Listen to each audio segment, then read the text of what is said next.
L'évangile de Jean chapitre 8. Jésus se rendit à la montagne des Oliviers. Mais de le matin, il alla de nouveau dans le temple, et tout le peuple vint à lui. S'étant assemblés, il les enseignait.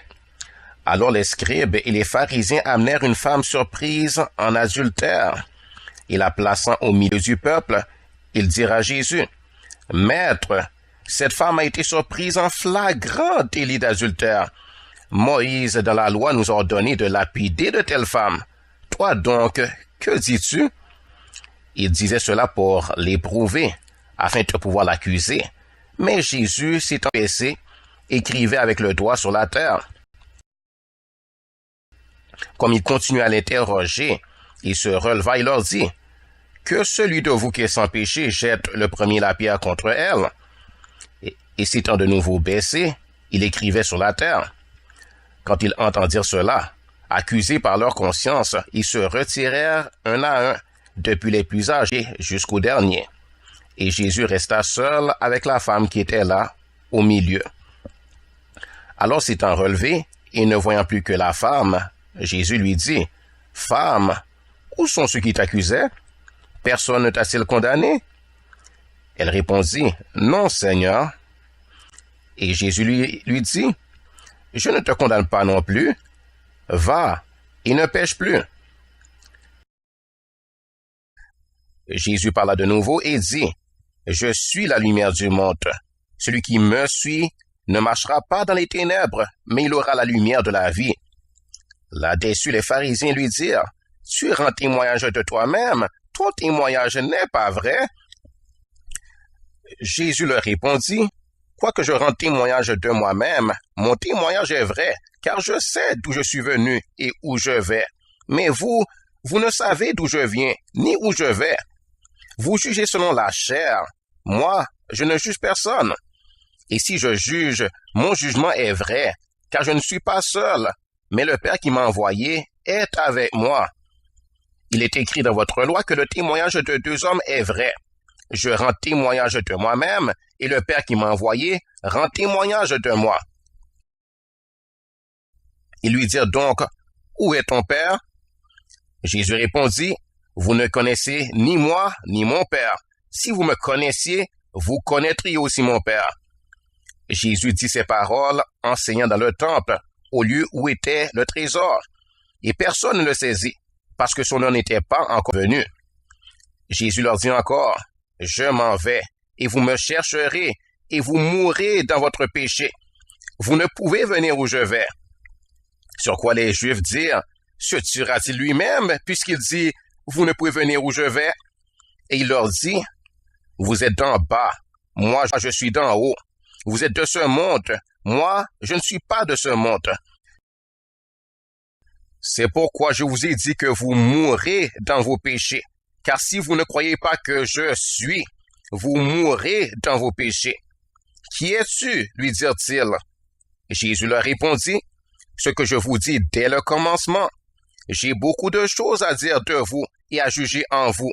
Mais celui qui m'a envoyé est vrai, et ce que j'ai entendu de lui, je le dis au monde. » Ils ne comprirent point qu'il leur parlait du Père. Jésus leur dit donc, « Quand vous aurez élevé le Fils de l'homme, alors vous connaîtrez que je suis, et que je ne fais rien de moi-même, mais que je parle selon que le Père m'a enseigné. Celui qui m'a envoyé est avec moi. Il ne m'a pas laissé seul, parce que je fais toujours ce qui lui est agréable. » Comme Jésus parlait ainsi, plusieurs crurent en lui. L'évangile de Jean chapitre 8. Et il dit aux Juifs qui avaient cru en lui, « Si vous demeurez dans ma parole, vous êtes vraiment mes disciples. Vous connaîtrez la vérité, et la vérité vous affranchira. » Ils lui répondirent, « Nous sommes la postérité d'Abraham, et nous ne fûmes jamais esclaves de personne. Comment dis-tu, vous deviendrez libres? » En vérité, je vous le dis, leur répliqua Jésus, « Quiconque se livre au péché est esclave du péché. Or l'esclave ne demeure pas toujours dans la maison. Le Fils y demeure toujours. Si donc le Fils vous affranchit, vous serez réellement libres. Je sais que vous êtes la postérité d'Abraham, mais vous cherchez à me faire mourir, parce que ma parole ne pénètre pas en vous. je dis ce que j'ai vu chez mon père, et vous, vous faites ce que vous avez entendu de la part de votre père. Ils lui répondirent, notre père, c'est Abraham. Jésus leur dit, si vous étiez enfant d'Abraham, vous feriez les œuvres d'Abraham. Mais maintenant, vous cherchez à me faire mourir, moi qui vous ai dit la vérité que j'ai entendue de Dieu.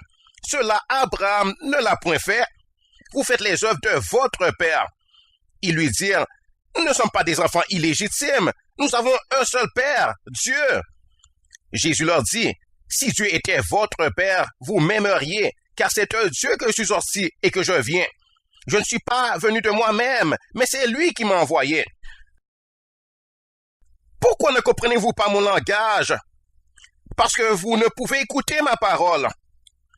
Vous avez pour père le diable et vous voulez accomplir les désirs de votre père. Il a été meurtrier dès le commencement et il ne se tient pas dans la vérité parce qu'il n'y a pas de vérité en lui. Lorsqu'il profère le mensonge, il parle de son propre fond, car il est menteur et le père du mensonge. Et moi, parce que je dis la vérité, vous ne me croyez pas. Qui de vous me convaincra de péché? Si je dis la vérité, pourquoi ne me croyez-vous pas? Celui qui est de Dieu écoute les paroles de Dieu. Vous n'écoutez pas parce que vous n'êtes pas de Dieu. Les Juifs lui répondirent, n'avons-nous pas raison de dire que tu es un Samaritain et que tu es un démon? Jésus répliqua, je n'ai point de démon, mais je nomme mon Père et vous m'outragez. Je ne cherche point ma gloire, il en est un qui la cherche et qui juge. En vérité, je vous le dis, si quelqu'un garde ma parole, il ne verra jamais la mort. Mais maintenant, lui dirent les Juifs, nous connaissons que tu es un démon. Abraham est mort, les prophètes aussi. Et tu dis, si quelqu'un garde ma parole, il ne verra jamais la mort. Es-tu plus grand que notre père Abraham qui est mort? Les prophètes aussi sont morts. Qui prétends-tu être? Jésus répondit, si je me glorifie moi-même, ma gloire n'est rien. C'est mon Père qui me glorifie, lui que vous dites être votre Dieu et que vous ne connaissez pas. Pour moi, je le connais. Et si je disais que je ne le connais pas, je serais semblable à vous, un menteur. Mais je le connais et je garde sa parole. Abraham, votre père, a tressailli de joie de ce qu'il verrait mon jour. Il l'a vu et il s'est réjoui. Les Juifs lui dirent, tu n'as pas encore 50 ans et tu as vu Abraham? Jésus leur dit, en vérité, je vous le dis, avant qu'Abraham fût, je suis. Là déçu, ils prirent des pierres pour les jeter contre lui. Mais Jésus se cacha et sortit du temple.